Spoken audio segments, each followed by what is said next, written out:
베드로전서 1장 13절로 16절 말씀을 가지고 거룩한 자가 되라라는 제목으로 말씀을 전하겠습니다. 세 가지 살펴보는데요. 첫째, 마음의 허리를 동이고 근신하자. 오늘 13절 본문 말씀 함께 있습니다. 13절입니다. 그러므로 너희는 마음의 허리를 동이고 근신하여 예수 그리스도께서 나타나실 때에 너희에게 가져다 주실 은혜를 온전히 바랄지어다. 아멘. 여기에서 이 동이고 이 말은요, 여행 등의 그 출발을 위해서 의복을 허리띠를 조이고 단단히 한 태세를 취하는 것을 의미하고 있습니다. 그래서 이 수신자들, 이 베드로 사도의 편지를 받는 사람들은 출애굽기 12장 11절에서 이스라엘 백성들이 그 허리를 동이고 6월절 그 어린 양의 고기를 먹고 이렇게 출발하는 것처럼 급한 일을 당할 때를 대비하는 그런 경계태세를 주의해야 된다고 말씀하고 있는 겁니다. 성경에서는 허리를 강조한 말씀이 여러 가지 있죠.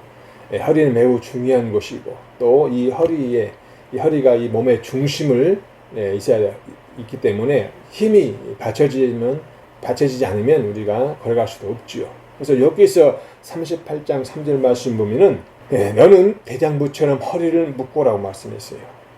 다시 말씀드리면 이 허리가 강하기 때문에 너는 용사처럼 몸을 믿음으로 태세를 갖추고 있으라는 이야기죠.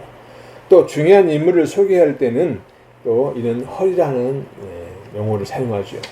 역대하 6장 9절 말씀 보니까 너는 그 성전을 건축하지 못할 것이요 내 허리에서 나올 내 아들 그가 내 이름을 위하여 성전을 건축하리라 하시더니. 다윗의 허리에서 나온다. 즉 아들을 의미하죠. 대를 후사를 의미하는데 허리라고 표현하죠.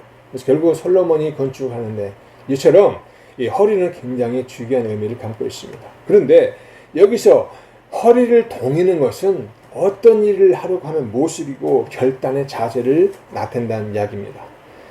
예레미야서 1장 17절 말씀 보니까 그러므로 너는 내 허리를 동이고 일어나 내가 내게 명령한 바를 다 그들에게 말하라. 그들 때문에 두려워하지 말라. 내가 그들 앞에서 두려움을 당하지 않게 하리라 하셨어요.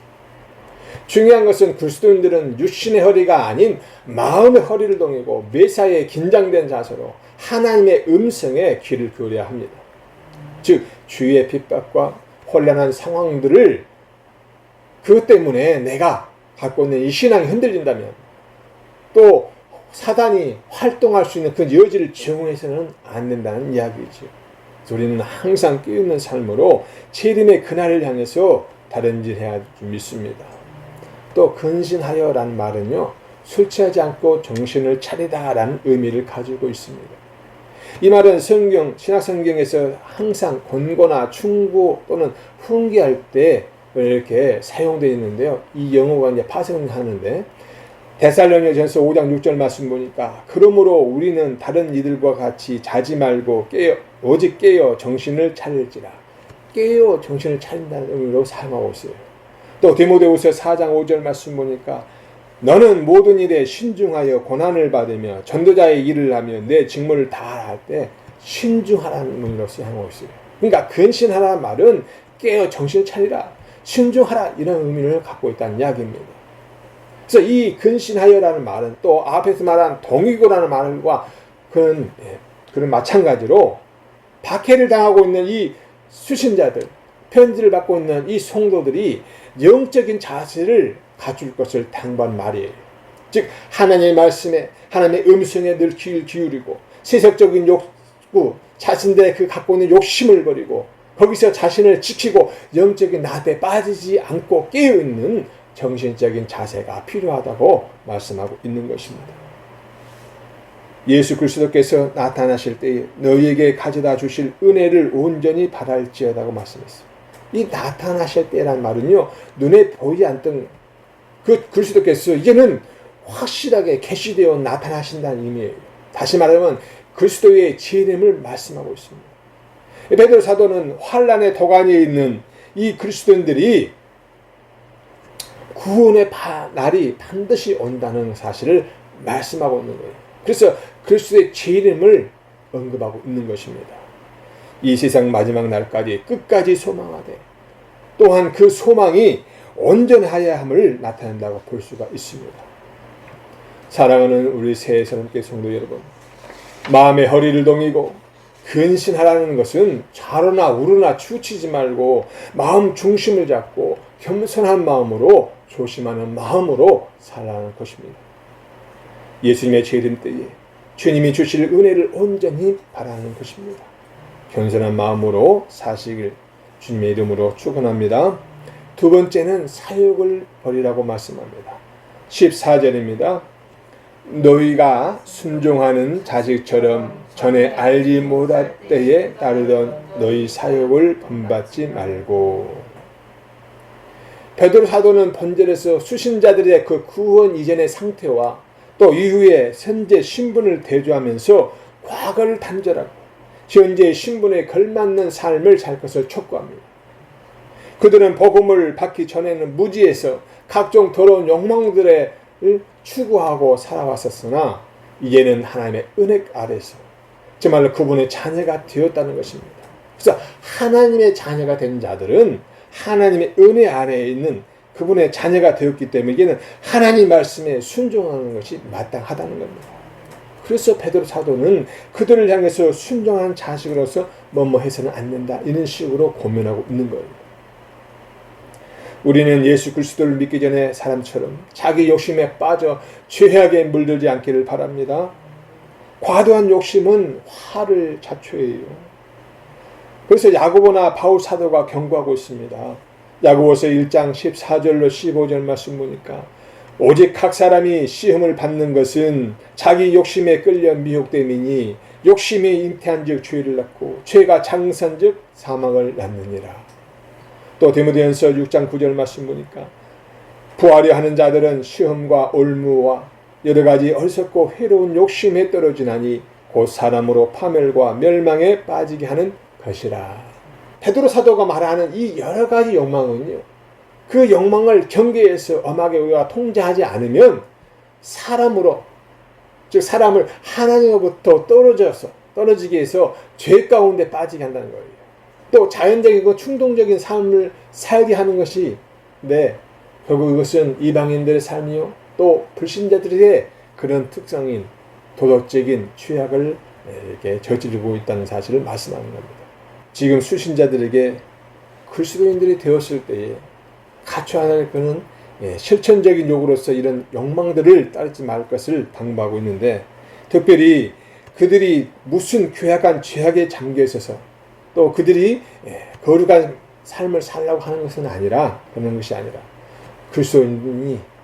그리스도인으로서 그리스도인답게 사는 것이 당연하다는 그런 측면에서 말씀하고 있는 거예요. 그래서 우리는 이 구원받은 성도는 이제 세상에 속한 육신의 정욕을 벗어나서 하나님의 법에 순종하며 또한 하나님의 성품을 배우기에 힘쓰는 하나님의 자녀다운 거룩한 삶을 살아야 한다는 사실입니다. 그래서 바울 사도도 에베소서에서 변화된 삶을 살라고 권면합니다. 에베소서 4장 22절 말씀 보니까 너희는 유혹의 욕심을 따라 썩어져가는 구습을 따르는 옛사람을 벗어버리라.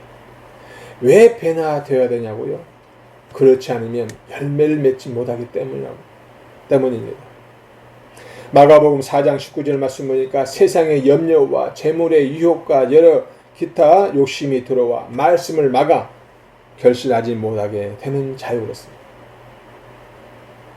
세상 염려와 재물의 유혹, 기타 욕심이 막아가지고 더 이상 자라지 못하고 열매를 맺지 못하게 만든다는 이야기예요. 세상 욕심은 그리스도의 삶에서 우리를 해악을 주는 그런 요소라고 말씀하는 거예요. 그러므로 하나님께서는 각자에게 주신 하나님의 은혜대로 살라고 우리에게 말씀하는 거죠.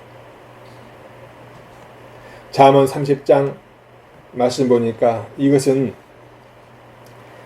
아굴의 잠언이라고 유명한데요. 성도들이 가져야 할 생활 모범들이 들어있는 귀한 말씀입니다. 거기 보면은 헛된 것과 거짓말을 버리고 가난하지도 부하지도 않는 삶을 권면하고 있는데, 잠언 30장 7절로 9절 말씀 보니까 내가 두 가지 일을 주께 구하였사오니 내가 죽기 전에 내게 거절하지 마시옵소서. 곧 헛된 것과 거짓말을 내게서 멀리 하옵시며 나를 가난하게도 마옵시고 부하게도 마옵시고 오직 필요한 양식으로 나를 먹이시옵소서. 혹 내가 배불러서 하나님을 모른다 여호와가 누구냐 할까 하오며 혹 내가 가난하여 도둑질하고 내 하나님의 이름을 욕되게 할까 두려워하매니이다. 사랑하는 새해성교회 성도 여러분, 사욕을 버리라는 말씀에 순종합시다. 지나친 욕심은 자신을 망하게 합니다. 과거에 각종 그런 더러운 욕망들을 추구하며 살아왔었더라면 이제는 과감히 그 욕심들을 버리고 하나님께서 주신 것에 만족하며 감사하는 삶을 살아야 될 줄 믿습니다. 검소한 마음으로 사시길 주님의 이름으로 축복합니다. 세 번째는 오직 행실에 거룩한 자가 되라. 우리 15절로 16절 함께 봅니다. 15절 16절 오직 너희를 부르신 거룩한 이처럼 너희도 오늘 행실에 거룩한 자가 되라. 기록되었으되 내가 거룩하니 너희도 거룩할지어다 하셨느니라. 아멘. 베드로 사도는 이 15절 16절에서 성도는 거룩하신 하나님을 닮아 거룩한 삶을 살아야 한다는 그런 사실을 명시적으로 밝히고 있어요. 즉 성도는 성도를 부르신 자가 거룩하시기 때문에 그분처럼 모든 행실에서 거룩해야 한다고 말씀하는 거예요. 이 거룩이란 말은 카도시라 하는데요, 구별하다, 분리되다는 뜻을 가지고 있습니다. 하나님의 본성을 가리키기도 해요. 이사야 선지자가 성전에서 기도하다가 환송을 보았는데 천사들이 하나님을 찬양합니다. 이사야서 6장 3절 말씀 보니까 거룩하다 거룩하다 거룩하다. 또 사도 요한도 환상 중에 천국 보다를 보았는데 거기서도 천사들이 찬양합니다. 요한계시록 4장 8절 말씀 보니까 거룩하다 거룩하다 거룩하다 이렇게 찬양을 해요. 왜 세 번 반복할까요? 그것은 성부, 성자, 성령 삼위의 하나님이 거룩하시기 때문입니다.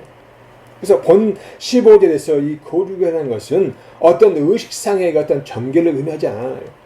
지금 베드로 사도는 유대인들이 지키던 유전, 즉 먹기 전에 손을 부전에 씻는다든지 또 시장에 돌아와서는 반드시 물을 뿌리고 먹거나 또는 그의 잔과 주발과 여러 가지 기타 그것을 씻는 이런 관례, 이것을 거룩한 행실을 말한 것이 아니라 거룩하신 하나님과 교제함에 있어서 필요 불가결한 영적, 도덕적 성결에 대해서 말씀하고 있는 거예요. 하나님이 거룩하심으로 우리도 거룩해야 한다는 이야기죠. 하나님은 거룩하시기 때문에요, 하나님이 하시는 또는 하나님 만드신 모든 세상은요 거룩해야 된다는 이야기예요. 즉 하나님은 거룩하지 못한 세상을 외면하지 않으시고 그 자신의 그 소유와 백성들에게 거룩함을 부여해 주셨어요. 이에 따라 예루살렘이라든지 시온산 또 그 위에 세워진 성전, 그분이 택하신 그 이스라엘 백성들 다 뭐라고 했습니까? 거룩하다 이렇게 칭하셨어요.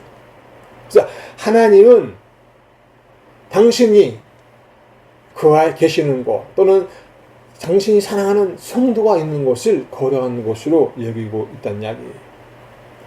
하나님은 모세를 이스라엘 백성을 이끌 지도자로 세우실 때 처음 만나신 그 장면에서 보면 그 모세가 선 곳이 거룩하다고 말씀하셨어요.